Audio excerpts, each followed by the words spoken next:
Chers internautes, bonjour. C'est le journal sur Révélateur TV. Dans ce studio, je suis avec Beniel Teguenovo et Freud Awandino. Beniel, bonjour. Bonsoir Roger Godonou. Bonsoir chers internautes. Freud, bonjour. Bonsoir Roger Godonou. Bonsoir chers internautes.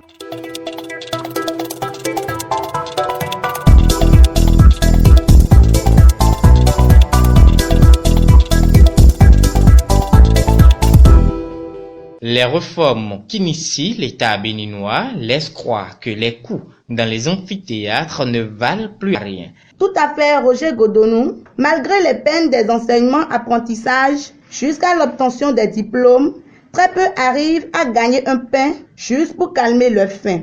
À tête perdue, d'autres se lancent dans le quotidien gagnant, le titre chômeur, d'autres dans les formations professionnelles pour s'auto-entreprendre. Notons que l'interrogation mise en actualité pour l'obtention d'un poste vacant au Bénin, c'est quel diplôme as-tu? Et non, que sais-tu faire? L'État béninois actuel recrute seulement ceux qui ont des diplômes professionnels. Dans ses analyses, il aurait deviné que les cours dans les amphithéâtres n'apportent absolument rien dans l'économie béninoise.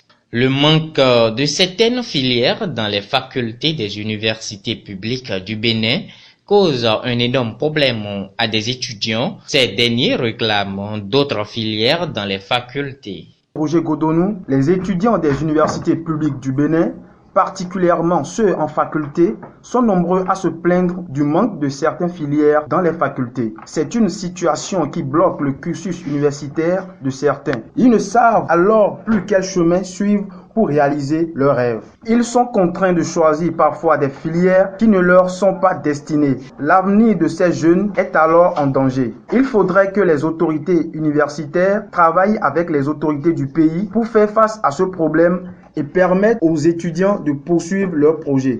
En page Nation, dans l'intervalle de 3 jours, le gouvernement béninois enregistre plus de 1000 cas confirmés de la Covid-19.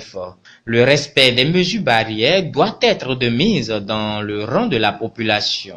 À la date du 15 août 2021, le gouvernement béninois compte au total 10 183 cas confirmés, dont 1205 nouveaux cas, comparativement au bilan du 12 août dernier, qui était de 8 978 cas. Dans le rang des décès, 6 nouveaux cas ont été enregistrés, ce qui porte le nombre total de décès à 119. Il faut noter que 8 402 cas sont affirmés guéris et 1662 sont sous traitement. Le gouvernement béninois invite tout le monde au respect des gestes barrières pour être à l'abri du danger. La libération des espaces publics recommandée par l'État béninois a commencé après la fête de l'indépendance à Abomey-Calavi et se poursuit jusqu'à aujourd'hui. Face à cette action, la population est confrontée à une crise socio-économique. Juste après la fête de l'indépendance, l'État béninois a ordonné la libération des trottoirs occupés par les vendeurs et vendeuses. Cette décision de l'État est prise en charge par les policiers qui ont déjà commencé par repousser les vendeuses et vendeurs installés au niveau des trottoirs à Abomey-Calavi. Mais nous constatons que cette action de libération des espaces de passage des piétons pour faciliter la libre circulation des usagers cause d'énormes problèmes pour la population sur plusieurs plans. En l'occurrence, ceux socio-économiques. Alors, ces vendeurs et vendeuses ne font que montrer leur mécontentement vis-à-vis de cette action menée par l'État, car cette action laisse la population dans une désolation. À cet égard, la population très soucieuse demande à l'État de revoir sa décision et qu'il réfléchisse autrement car la décision les plonge dans de pétrins. D'une libération à une autre, la libération des espaces publics effectuée du mois de juillet de l'année en cours devient véritablement un handicap aux usagers et à la population. Cette libération des espaces publics éloigne la population de sa source de ravitaillement première. C'est-à-dire qu'avant d'acheter, l'homme est obligé de parcourir des distances avant d'être au parfum de ce qu'on veut. De même, on assiste à une perte de temps car ce qu'il faut faire en quelques minutes, il faut des heures avant d'être satisfait. Ainsi, on note des souffrances dans le rang de ceux qui ont des motos, précisément les émijamondes, où ils sont souvent en panne d'essence. La situation est compliquée et l'on se demande quel sera leur sort pendant la saison des pluies. À Alada, une cérémonie officielle de mise en service d'un centre pour les enfants en situation difficile a eu lieu ce lundi 16 août 2021.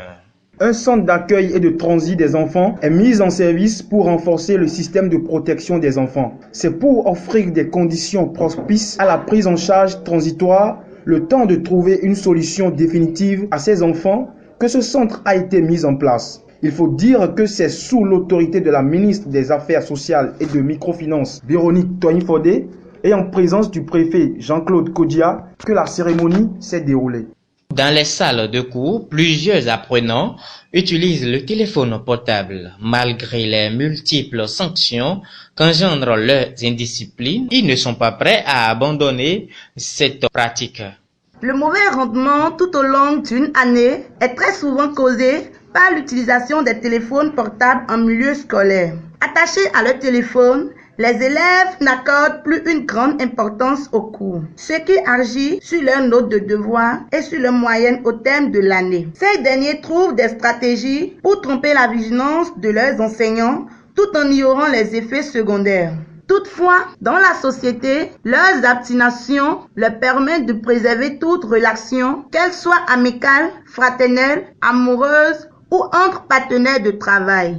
En dépit de la formelle interdiction d'apport de cet appareil dans les salles de cours et les multiples sanctions qu'engendre l'enjambement de cette règle, un appel est fait à l'endroit des autorités pour redoubler d'efforts afin d'éradiquer définitivement cette pratique. Les photographes perdent de jour en jour leur importance sur le marché. Une rude concurrence entre hommes et machines s'opère. Avec l'avènement des Android et des smartphones, bon nombre de personnes n'ont plus vraiment besoin de faire appel à un photographe. Non seulement à cause de la rapidité de faire une photo, mais aussi de la facilité d'entrer en possession de son portrait. Contrairement au fait de prendre d'abord un rendez-vous avec un photographe, de se déplacer et de payer une somme de 500 francs par pose de photo.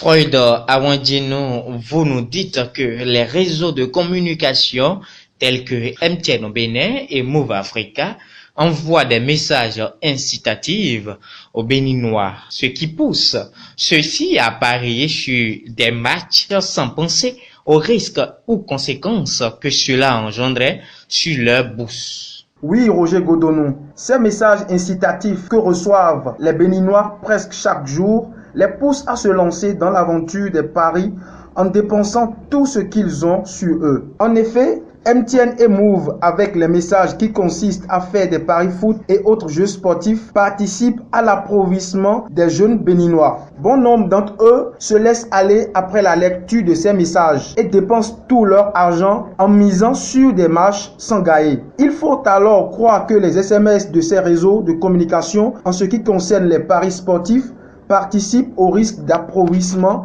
des jeunes parieurs.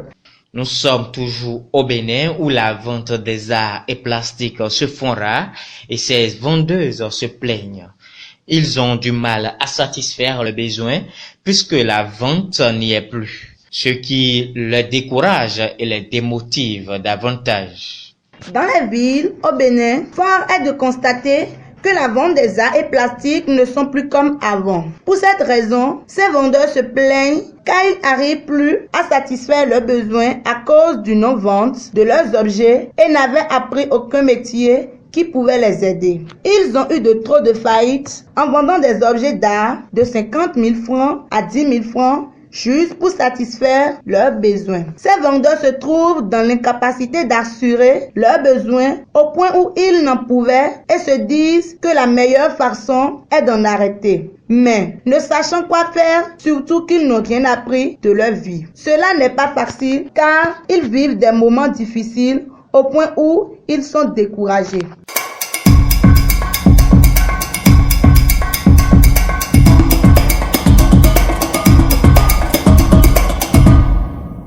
Une dernière information pour clore cette édition.